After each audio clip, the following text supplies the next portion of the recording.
At the start of November in 2022, Hull City appointed Liam Rosenior to be their new manager. The former player took the helm at Hull City with the club just above the relegation zone. They just lost 3-1 at home to Borough and were outside the drop by one single point, with teams beneath them having a game in hand. It's safe to say they were in a pretty treacherous position, and since then Liam Rosenior has guided Hull City in one direction, and that is up.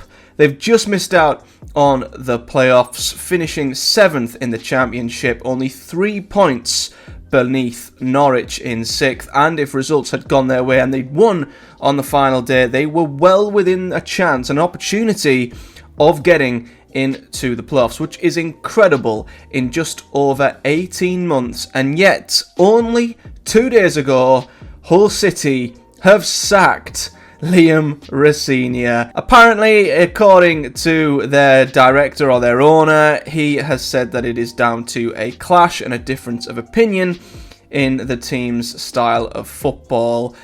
And this is a baffling decision for me, because I get that an owner, a director of football, or whoever is at charge of the club at a football club might want a specific style of play. They might want their team to play exciting football. They might want their team to play a certain brand of football. But it always comes down to results. And it is clear that Liam Rosenior was taking Hull in the right direction. And I've seen at times Hull City fans have not been happy with his football, that sometimes he needs to take the handbrake off. Some players maybe aren't given the creative license that they should be, and if they were let off the leash a little bit, then the full potential of Hull City's team might be realised. But even then, Rosenior has always come across as a very intelligent, clever and knowledgeable football manager, and a very top coach who, for me, is only going to work his own way towards the top of English football, and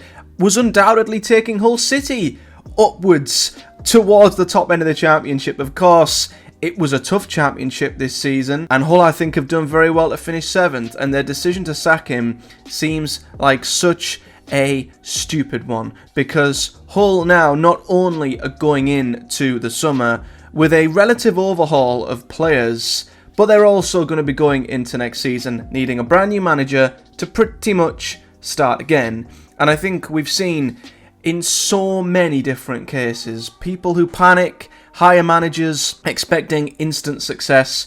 It never works like that. In football nowadays, it's like a project. A manager will take time to get to grips with his squad, get to grips with the players. He will build over time, and eventually you will see success. And Hull were on that route. Now they're going to go all the way back to square one. The only possible excuse that I thought might have been the reason as to why he was sacked is simply down to the fact that Hull invested massively in the January transfer window, especially. Of course, they already had Jadon Philogene.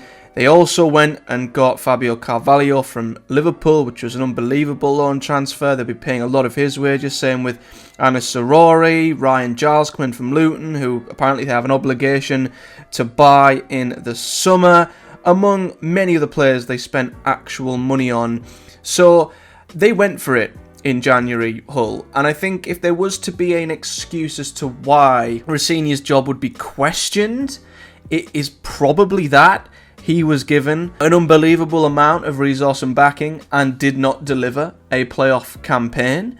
But that's not a sackable offence. I'm kind of looking at the owner here and wondering whether you've timed this right, because their owner clearly got to January and felt that now was the time to pull the trigger, spend a bit of money and really go for it. And I don't quite understand why. I look personally at the Championship this season and I see Leicester, Leeds and Southampton. The fact that Ipswich have gotten top 2 means that 2 of the 3 relegated sides are going to be in the playoffs this season. You've then got West Brom and Norwich in there. The chances of a side winning the playoffs is very, very slim if you're Hull City. You know, it's such a tough playoff for, arguably one of the toughest we've seen in a very, very long time.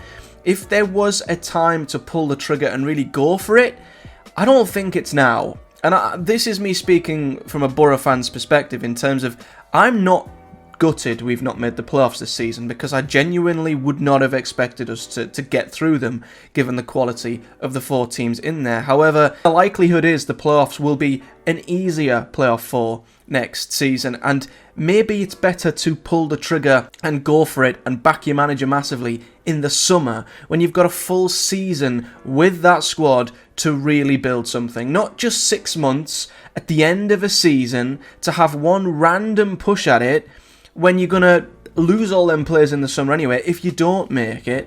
So now Hull City are faced with not only the fact that they've missed out on their playoff target, even though Rosenior has guided them closer to the playoffs since that January transfer window, but now they're going to lose half of them players and they're going to have to replace them. And what are the chances of Hull replacing the quality of Zarori or Fabio Carvalho?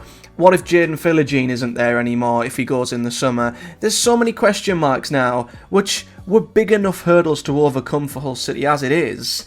But now they've also got to overcome the hurdle of a new manager. And surely, given the overhaul of players required and the level of work that's going to have to be undertaken to replace these genuinely top quality championship players, they're now also going to have to do that with the man at the top. And I think Rosenior having that stability on the sidelines with the coach, to bring in replacement players who still fit the philosophy and fit the style would have been a lot easier of a task than replacing the whole thing. And that's why I think this is a very harsh decision on Liam Rosenior, and I also don't get the timing of the whole thing. You know, I don't get why the Hull City owner has chosen to go for it when he did, and I also now don't get why Liam Rosenior is paying the price for not getting them into the playoffs when he's only had these players for a few months at best and hasn't exactly been given the chance to properly utilise them across a full season, maybe. And looking ahead to next season as a Borough fan, this is a very, as a neutral, it's a terrible decision, I feel, and a very harsh one. But as a Borough fan, I couldn't believe our luck, because going into next season, Hull were one of the sides I really foresaw as fighting for the playoffs, and with Rosenior, I felt like Hull were only going to get better. Now I see a team who has went from relative stability on an uphill trajectory with quality to a team that now doesn't know who its squad's going to be, doesn't know who its manager's going to be, has spent a ton of money in January and gotten no reward from it. This will only set Hull backwards, surely. They will do exceptionally well to maintain their current trajectory following this decision, and for me, it takes one of our big playoff rivals out of contention next season unless they can do something incredible. So I'm absolutely bamboozled by this decision, and I'd be very intrigued to see what Hull fans think, because I think as much as they have been frustrated with Rosenior's football at times this season, I don't think they ever wanted to quite go as far as get rid of the guy, because he just was a safe pair of hands who knew what he was doing and was clearly taking Hull towards the playoffs. And now he's gone, and I think it's going to be a decision their owner might regret by wanting more short-term success, being trigger happy, by firing a manager who didn't deserve it, and expecting, I think, them to get better next season. I just can't see the squad, the management, and everything else aligning for that to happen. So let me know your thoughts in the comment section below. If you are a Hull City fan, whether you think this was the right decision, the wrong decision, and what you think it might mean for next season. And as always, if you've enjoyed this video, guys, do hit the like button and subscribe for much more content to come. We're going to be previewing the playoffs over the next day, so do look forward to that. But until next time, guys, take care. Thanks for watching, and I'll see you all in the next one.